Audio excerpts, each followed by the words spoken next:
Hello दोस्तों, कैसे हो आप सभी का हार्दिक स्वागत है हमारे यूट्यूब चैनल अंशुरत क्लासेस में।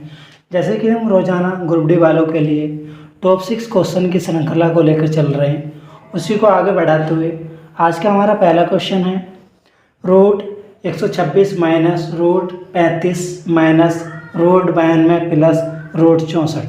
ठीक है, तो देखो दोस्तों, इस क्वेश्चन को सोल्व करने के लिए सबसे पहले उस चीज़ को देखते हैं जिसका हमारा रूट निकल जाता है। ठीक है, हमें पता है 64 किसका रूट है। देखो यहाँ से शुरुआत करेंगे इसकी। ठीक है, यानी कि 64 किसका रूट है 8 का। ये किसका रूट है 8 का। तो 92 और 8 कितना होगा 100 का रूट कितना होता है 10। यहाँ तक की वैल्यू कितनी आ गई 10। ठीक है, अब देखो अगर 35 में से 10 गए तो कितना बचे 25 का रूट कितना आता है 5। अब 126 में से अगर 5 घटा दें तो कितना बचा 121 किसका रूट होता है, यानी कि बचेगा कितना 121, जो किसके बराबर होता है 11 के, जो कि ऑप्शन हमारा सी करेक्ट। ठीक है, अगला क्वेश्चन है जब किसी संख्या को 68 75 से विभाजित किया जाता है तो शेष फल 95 मिलता है। उसी संख्या को 55 से विभाजित करने पर शेष फल क्या होगा। समझेंगे दोस्तों। मान लो कोई संख्या 4 को 9 से विभाजित करें तो शेषफल क्या आएगा 4। मान लो 11 है, इसको 20 से विभाजित करें तब भी शेषफल क्या आएगा 11। ठीक, यानी कि पॉइंट की जरूरत नहीं है, यानी शेषफल क्या है 11। यानी कि अगर हम मान लो कोई संख्या क्या है n है, उसको 10 से विभाजित कर रहे हो तब भी क्या आएगा n। यानी कि हम ये कह सकते हैं कि जो हमारा शेषफल होता है वही हमारी संख्या होती है। ठीक है, ये चीज का हमें विशेष ध्यान रखना।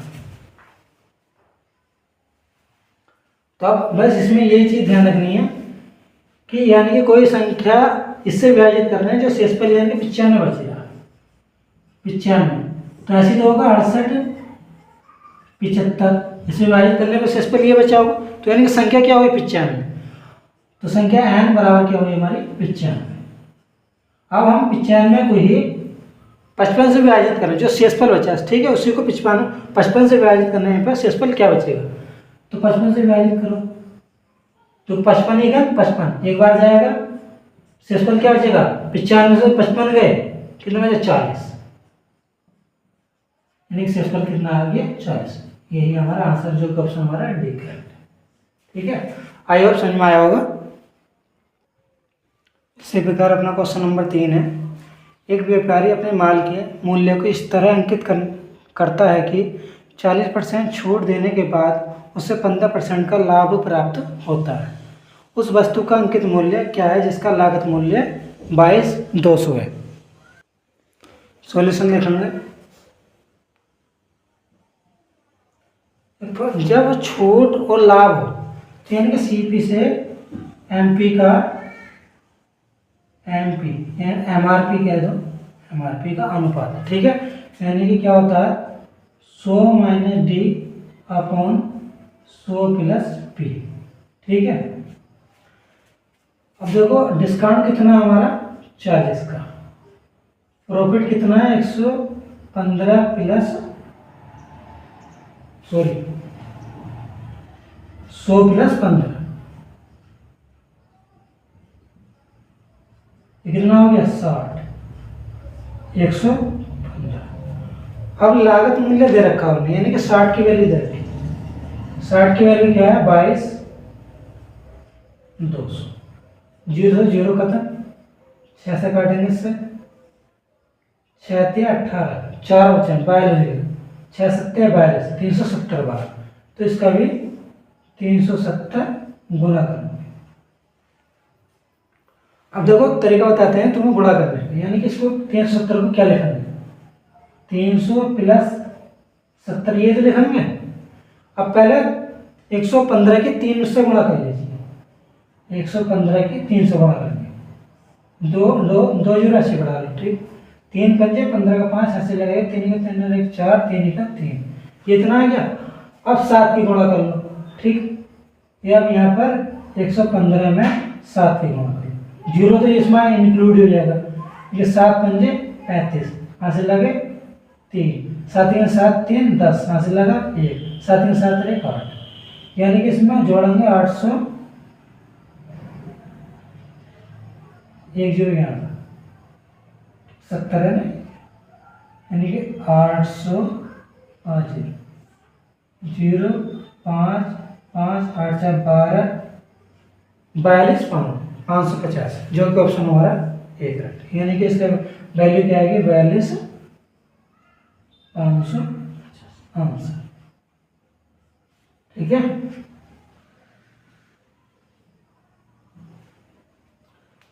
अगला क्वेश्चन देख लेंगे अपना। एक बाल्टी में तरल ए और बी 13:14 के अनुपात में है। 108 लीटर मिश्रण को निकाल लिया जाता है और 108 लीटर मिश्रण 108 लीटर तरल बी भरा जाता है। अब यह अनुपात 7:8 में बदल जाता है। तरल बी की आरंभिक मात्रा ज्ञात कीजिए। समझेंगे दोस्तों, यानी कि तरल ए अनुपात बी कितना 13:14। ठीक, यानी कि अब जब 108 लीटर तरल यानी कि मिश्रण निकाल लिया और 108 लीटर मिश्रण बी बढ़ाया, यानी कि बी बढ़ाया, ठीक है 108 लीटर, तब कितना हो जाता 7:8 लीटर। तो देखो, यानी कि जब बी बदल ले हम तो ये तो सेम रहना चाहिए, तो ए को सेम करने के लिए यहाँ से यहाँ गुणा करेंगे 7 से और यहाँ गुणा करेंगे 13 से। अब देखो अनुपात क्या बनेगा, इसको मिटा देते हैं। अनुपात बनेगा 13 सत्ते 91 अनुपात 14 सत्ते 7 चौक 28 4 सत्ते 98 और ये 13 सत्ते 91 अनुपात 13 8 104। यानी कि अब देखो ए तो बिल्कुल सेम है, ए यानी कि बी कितना बदला 6 बढ़ गई, 6 की ही वैल्यू कितनी है 108, कितना होना 18 छक्का 108।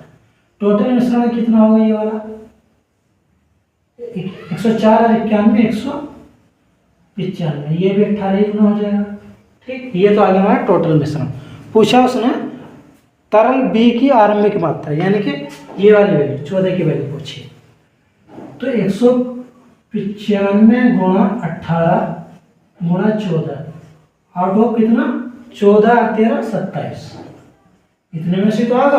अब इसको काट लीजिए बस, देखो 9 से काटो, 9 दूनी 18 9 तिया 27, 3 से काट लो, 3 पंजे 3 छंग 18, एक बचा 15, 3 पंजे 15, 65 दूनी 130 गुणा 14, 0 तो ऐसे लगा 14 के 42 का 2 80 लगे 4, 14 के 14 4 18 1820 लीटर आंसर।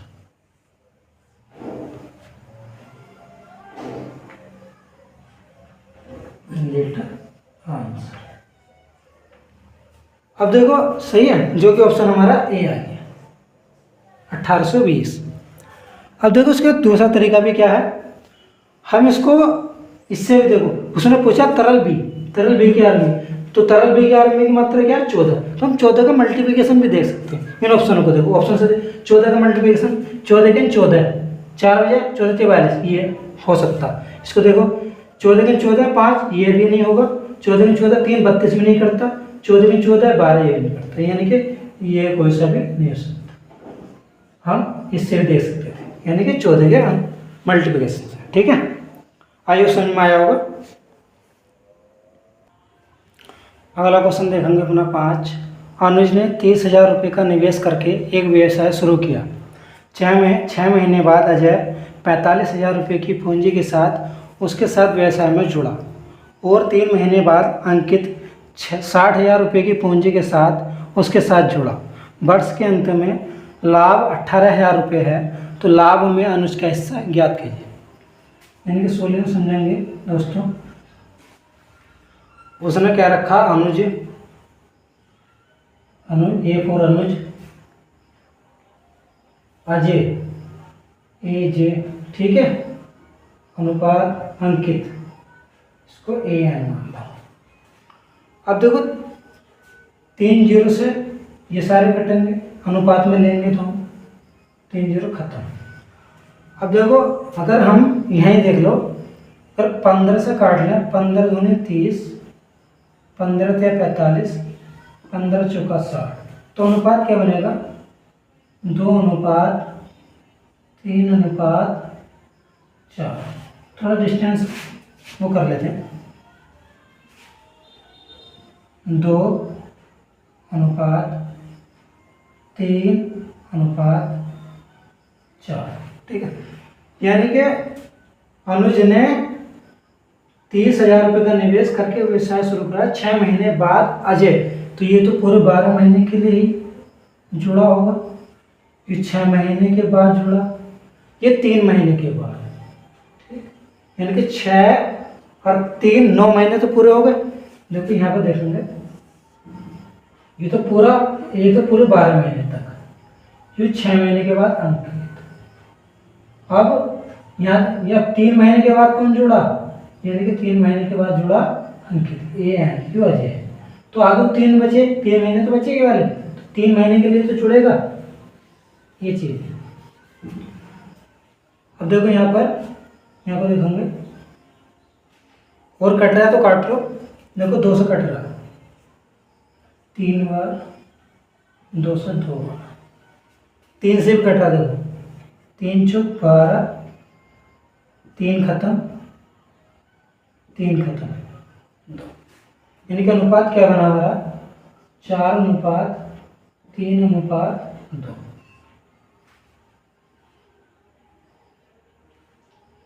कितना हो गया? 4 3 7 और 2 9, ये हमारा लाभ है। अब ये किसके बराबर है? 18,000 के। कितना होना? 9 दूनी 18, 2,000 पूछा गया सुना हमने अनुज, यानी कि इसकी वैल्यू पूछी, ये भी कितनी हो जाएगी? 2,000, कितने? 8,000 आंसर। एक बात ध्यान रखेंगे, यानी कि पूंजी जो होती है वो डायरेक्टली प्रोपोर्शनल होती है प्रॉफिट की, और इन्वर्सली प्रोपोर्शनल होती है टाइम की, ठीक है, ये चीज ध्यान रखने योग्य। प्रॉफिट यानी कि लाभ, ठीक है, ये टाइम पीरियड, इससे ये, तो देखो जब पूंजी का जो अनुपात होगा वही हमारा लाभ का अनुपात होगा, इसलिए जो पूंजी यही लाभ है तो लाभ के बराबर कर दिया, ठीक है, यानी 9 की वैल्यू 2,000 गुना, तो 4 की वैल्यू कितनी होगी? 8,000 गुना, जो कि ऑप्शन हमारा सी करेक्ट है, ठीक। अगला क्वेश्चन देखेंगे अपना, सी और डी की आय का अनुपात क्रमशः 4:5 है, उनके व्यय का योग 24,000 रुपये है, सी की बचत डी की व्यय के बराबर है, उनकी बचत का योग ज्ञात कीजिए। समझेंगे, यानी कि सी अनुपात डी, इनकी इनकम यानी कि आय का अनुपात कितना? 4:5। अब उनके व्यय का योग दे रखा है, सी की बचत, ये लाइन देखना बहुत इंपॉर्टेंट है, सी की बचत डी के व्यय, यानी कि यहाँ एक्सपेंडिचर व्यय लिखेंगे और यहाँ सेविंग, SAVING,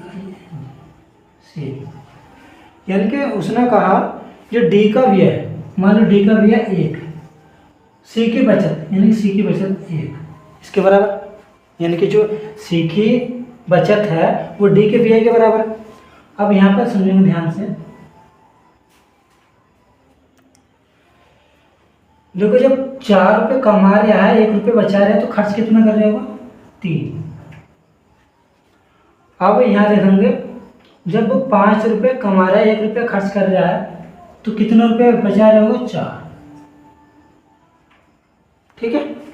अब सुना कि उनकी बचत का योग, इनकी 5, इनकी बचत कितनी? 5, और उनके व्यय का योग, व्यय कितना? 3 और 1 4, 4 की वैल्यू दे कितनी रखी हमारे? 24,000, 4 से 24,000 यानी कि 6,000, तो इसका भी 6,000 गुना हो जाएगा, 6 30,000 रुपये, जो कि ऑप्शन हमारा डी है। ठीक है, आई होप समझ में आया होगा। थैंक यू सो मच दोस्तों।